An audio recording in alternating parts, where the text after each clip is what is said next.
these professors, they have read multiple statement of purpose, so they know when they glance through like this, when they see your own like this, they know whether this person did a good work or not. At the same time, be positive and talk with respect. Sound smart and intelligent. Like when you're talking about that research, it's going to show that you like what you're doing and you know it. But if you don't know it, if you're not confident in yourself, they would think that this one is not smart, this one don't know it. I'm sick of all these thoughts that are stuck in my head. I'm sick of wishing I could just forgive and forget. I'm sick of all these thoughts that are stuck in my mind, my mind, my mind. Hello everyone, welcome back again to my channel. If this is the first time that you're joining, I want to say a very big welcome. In today's video, I'm going to be talking about how to prepare yourself for an interview with a supervisor. So let's say now you are planning to get like a master's or PhD, and you guys know that there are some schools that you still require to do like an interview, so I'm going to be discussing some of the things that you should do before, during, and after the interview. Okay, so let's talk about your research. So let's say now you have like this research in mind, something that is related to the supervisor, because for you to be having an interview with your supervisor, you already sent like an email to your supervisor, right? And then your supervisor decided like, okay, you know what, I want to do an interview with you to know what you can do, your research. So now your supervisor wants to know your research experience. That means what you did during your bachelor's, or maybe now doing your master's, that's related to what he's doing. You want to know what have you used your knowledge about that research to do. You want to know your experience. Also, you want to know what you did while you were studying. You want to think of some things that you did with the research, some things that you are doing, even if it's that, oh, you've written one paper, you've published one paper, all those things. You want to know your experience, what you have done, what you've learned. Another thing that you also need to like always prepare is how you look, your dressing. Because whether we like it or not, most times your dressing is very important. You need to be very professional. You need to look neat. You need to look serious. When the person see you, whether they are going to be using either Zoom or Skype, whatever they're going to be using to do the interview with you, you want to ensure that you look very serious. Like, see, give me, I'm the one. So you want to ensure that you look it. Sometimes these interviews are done by supervisors, is mostly by supervisors after you have even studied. So you see what I'm talking about. All these tips I'm giving you, it's not just for before you land yourself a supervisor in a school.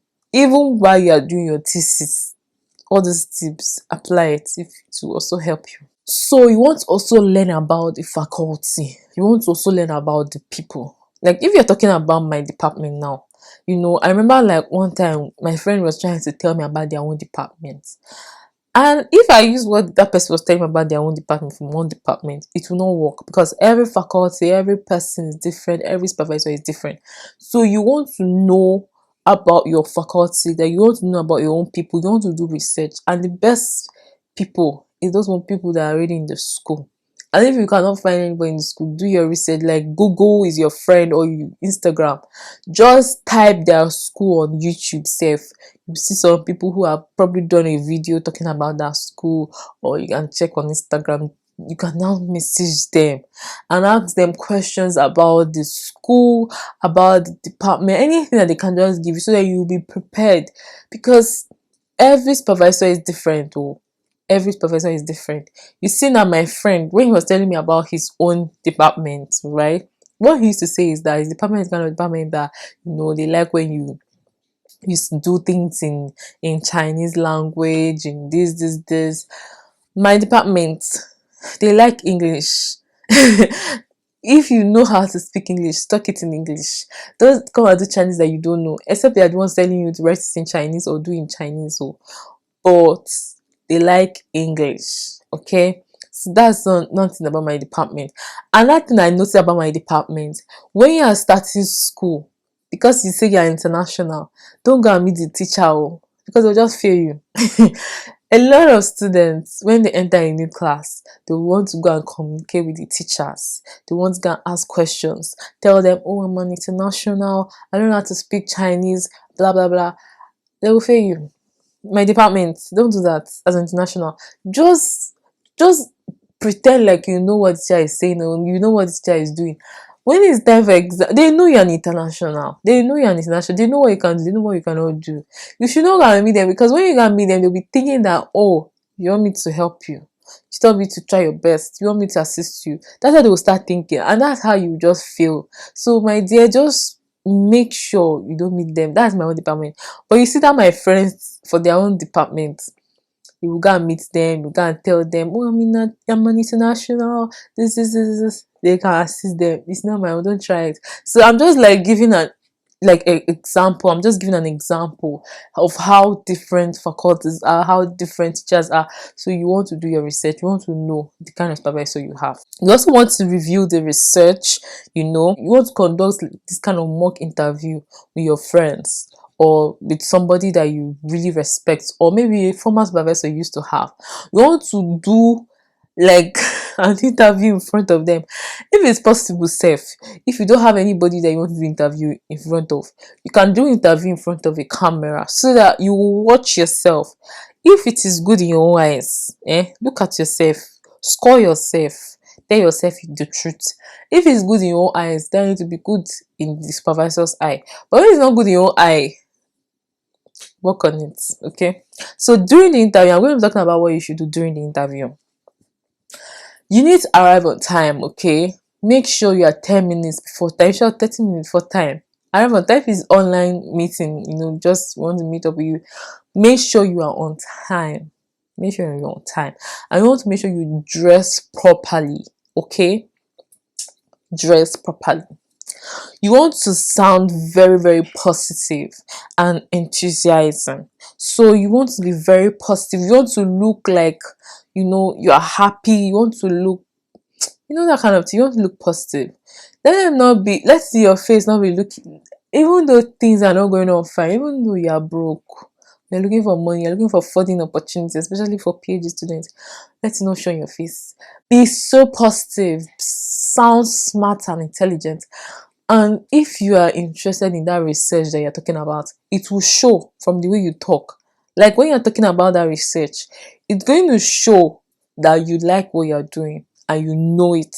But if you don't know it, or if you're not confident in yourself, they would think that this one is not smart, this one don't know it. So talk very confidently, like be bold, at the same time be positive, and talk with respect. Okay, and also don't be yourself. I know there are a lot of people that say be yourself, but you see interviews,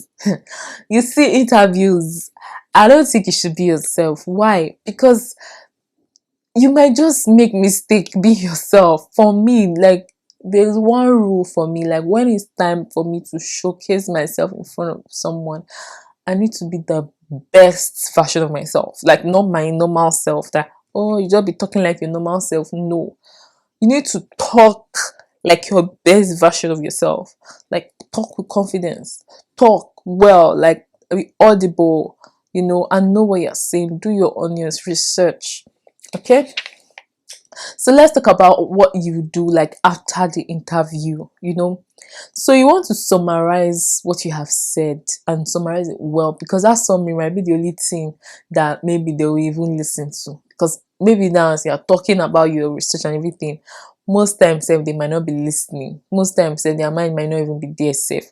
But when you are giving a summary about your research, when you're giving a summary about that research, they would, the listening, and most times people don't even always remember the things you said. Sometimes they just remember how you made them feel, how you were acting, maybe how confident were you. Like, sometimes that's what people remember. Sometimes people don't even remember everything that you said to them. It's just how you made them feel that sometimes they just remember. So that's why that positivity should be there. you know. Maybe now just the person listening to you, just the person just hearing you talk about that research with so much joy in your heart, with so much happiness, you may have light up something on the inside of that supervisor. The supervisor is like, is this one I want to work with, you know. So you want to really know how you're going to communicate with your supervisor. Also, you also want to be able to email them and thank them for their time, because to be honest, just gratitude, you want to show gratitude to them, you want to thank them that they took out time to actually do this interview with you, even though maybe the school is paying them to do these things, not as if they are coming to do it for you for free. The school is paying them, but still you want to be grateful, you want to thank them, because they would have still have denied you, you know, just to push them so that they will give you some opportunities. Also, you want to also reflect on your performance, like go back, reflect on the things that you did, so that you can be able to improve yourself, you can be able to like get better, you know. And if maybe now, as you were talking about your research, or just talking about your maybe PhD and everything, and then they never spoke about the funding that's available, the funding opportunities, it's not so bad for you to ask them questions. Are there any funding opportunities? What are the funding opportunities? Because most PhD abroad, most PhD it's always funded, you know. It's some countries like Australia now, PhD is sometimes looked like you are working. So sometimes when you're applying for PhD in some countries, you are going to look at it that you're working. And most of the time, after you've done your PhD with those countries, they will like want you to still, they will retain you, they will still want you to still be in the school. Some schools do that. So that's why PhD, if it's like PhD now, you have to like know that it comes with funding. Also, before you actually do this interview with your supervisor, you need to review your statement of purpose. Some actually supervisor, they don't even ask for interviews, like they will just tell you to submit your documents, or maybe while you're looking for a supervisor, you know you're submitting your documents, your statement of purpose, your CV, some of those things you submit, your transcript, you know, those things that you normally would submit while you're looking for a supervisor. So you want to ensure that your statement of purpose is well written, no mistake, no mistake, because these professors, they have read multiple statement of purpose, so they know when they glance through like this, when they see your own like this, they know whether this person did a good work or not. So you don't want to just write anyhow statement of purpose. If it's possible, you can also give it to your former supervisor. Maybe now, if you just finish your bachelor's, right, you can give it to your former supervisor to help you go through it, check it. Yes, go through it, check it, so that if there's any mistake that you've made, that your supervisor or that your friend will be able to help you correct it. You don't go and submit rubbish. So that you don't go and submit rubbish. You also want to think about what your motivation is. Like, what motivate you to do this research that you're doing? Then there's some people, it's just japa that is making them want to do this PhD, not because they want to do it. What is your motivation? Why did you choose to do this? Because you could actually go and work while you furthering your education. And also, why are you choosing this supervisor? Like, okay, you say his research. Okay, this research, why are you doing it? You want to be able to defend it. You want to be able to tell that supervisor something, so that it will be you that the supervisor will choose, because you're not the only one that the supervisor is doing interview for. There are other people who have submitted statement of purpose, submitted their own things. So you'll not be feeling like, I'm special. No, you're not special, because there are a lot of people that want this opportunity that you also want. So you want to be able to sell yourself. You want to sell yourself. Don't be so like general statement that everybody used to say, oh, I'm motivated by this field, because you want to tell them a story that is unique to just you, to show why you chose it. Because a lot of people will be defending why they are choosing him, or why they are choosing the field that he's doing. But you want to stand out and tell them a story, like literally stuff that motivates you to go for this course, and let it be stories that he can even relate with, because every supervisor also have what motivated them to do that thing that they are doing. So something, that's why you will now go and read about that man's research, that supervisor research. Go to Google, check for some of the papers he has published. You can even check the school website, because sometimes all the supervisors, information about them is always in the school website. Information about books they publish is also always in the school website. So you can also do your research, check for the supervisor area of interest, whether he doesn't have a PhD, you just want to do your due diligence in checking that supervisor, so that you will not be caught unawares, like, especially when they're asking you some kind of questions and you're like, no. Okay, and make sure when you're applying for supervisors, is the one that is doing your own field, so that you're not be wasting your time. Some of you have been applying, sending so many messages to supervisors, but the problem is that supervisor is not even, it's not even doing your field at all, and you're just sending emails. You're just sending emails to supervisors that's not even doing your field. So make sure that the supervisor self that you're applying to is a supervisor that is doing your own field, so that it will be easy for you to get that supervisor. Also, you want to familiarize yourself with current scholarship in the field. We all know that there are a lot of funding opportunities which I've already spoken about, but you want to be able to, find out how you can actually get these funding opportunities. There are some schools that they'll say, okay, before they can even give you admission, even if you feel like you have opportunity to get that school, some schools they will require that you need to apply for admission first. You just get a supervisor, maybe through email or something, then you apply for admission. Or there are some schools they actually put in their scholarship opportunities that they have in their website. So you want to know the opportunities that they have, so it's not just think that, oh, is it just to get a supervisor, do I need to apply for application to this school, so that when the supervisor have called for like a meeting like this now, when he ask you, okay, are you going to pay for yourself, you be like, oh no, I'll get through scholarship, or I'm hoping to get funding.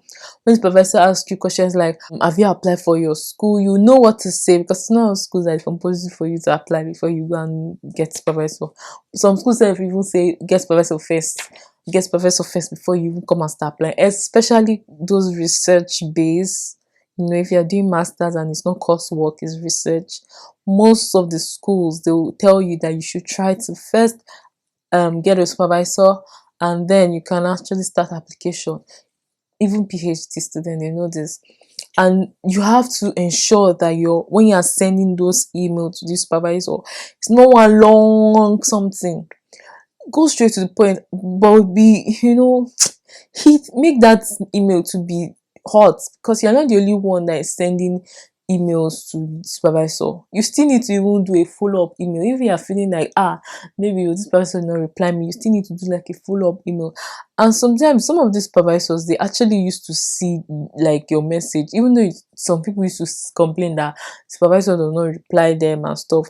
Some of them used to see your message, they used to see it, but I feel like one of the reasons why they might not want to be replying or something is because they don't want to like give you hope and make you feel like, oh, you have gotten the opportunity, just for you to, later on when you apply for the admission, you will not get. So that's why I feel like sometimes professors, they will just ignore something, but they might have known. They might have known or seen your email. So you want to make sure that you familiarize yourself with scholarship opportunities there. Also, you want to be prepared to talk about your research in detail. You don't want to just be so general, oh, this is like, you want to be so detailed about your research work. You want to be so detailed, and you want to talk about it with so much knowledge, so that they will think that, this one is so serious, this one will not come and give me a headache, this one will come and focus on his education and everything. So you see, that's something you need to also think about. Like, one of the reasons why a lot of people don't always get feedback from supervisors is because of their message. Yes, the message that you send, sometimes it's not even your fault.